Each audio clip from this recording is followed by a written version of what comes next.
मंडळी नमस्कार.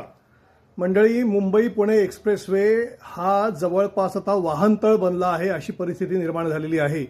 गेली कित्येक वर्ष या एक्सप्रेसवेवरती साधारणपणे खालापूरचा टोलनाका सोडला की एकदा लोणावळ्याकडे आपण जायला लागलो की परिस्थिती दिवसेंदिवस बिकट होत चाललेली आहे.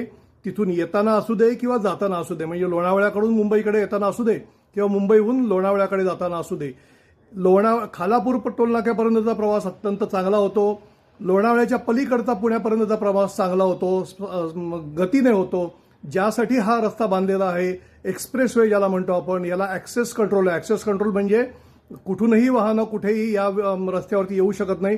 त्याला मर्यादित स्वरूपाचा प्रवेश दिलेला आहे आणि मर्यादित स्वरूपाचा एक्झिट दिला आहे, म्हणजे बाहेर जाण्याचा मार्ग दिलेला आहे. या ठिकाणी 3 चाकी वाहनांना देखील यायला बंदी आहे, दुचाकी वाहनांना यायला बंदी आहे.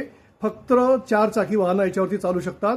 मात्र अशा परिस्थितीमध्ये देखील या रस्त्यावरती अत्यंत धीम्या गतीने वाहतूक चालते आहे आणि ती सुद्धा खालापूर टोलनाका सोडला एकदा घाट सेक्शन सुरू झाला की लोणावळ्यापर्यंत अत्यंत मुंगीच्या गतीने वाहनं धावतात अशी परिस्थिती आहे. 25 वर्षापूर्वी ज्यावेळेला हा एक्सप्रेसवे सुरू झाला होता त्यावेळेला रस्त्यावरती या रस्त्यावरून चालताना हॉर्न देखील वाजवावा लागत नव्हता. म्हणजे जी हेवी व्हेकल होती किंवा जी जड वाहनं होती ही डाव्याकडच्या 2 लेनमध्ये चालायची आणि उजवीकडची लेन मोकळी असायची. आता परिस्थिती अशी आहे की सगळ्या लेनवरती हेवी व्हेकल चालतात आणि छोट्या गाड्यांना जाण्याकरता हॉर्न वाजवावा लागतो, जागा मागावी लागते, साईड मागावी लागते, अशी परिस्थिती आहे. वाहतूक नियंत्रण नावाचा कोणताही प्रकार शिल्लक राहिलेला नाही.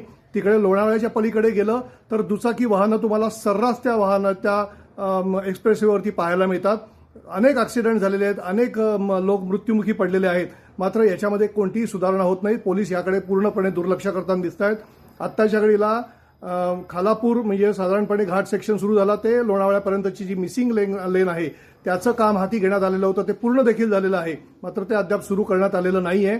जोपर्यंत ते सुरू होत नाही तोपर्यंत ही परिस्थिती शिल्लकच अशीच राहील. काल परवाच आत्ताच्या घडीला आपण पाहिलं 32 तास वाहतूक कोंडी राहिली. लोकांचे हाल झाले, विशेषतः महिलांचे हाल झाले. खाणं नाही, पिणं नाही, शौचाला जाणं नाही, कुठच्याही पद्धतीची सोय नाही, अशी गंभीर परिस्थिती या ठिकाणी निर्माण झालेली आहे. आपत्कालीन व्यवस्था पूर्णपणे कोलमडलेली आहे. अशा परिस्थितीमध्ये नेमकं काय करायचं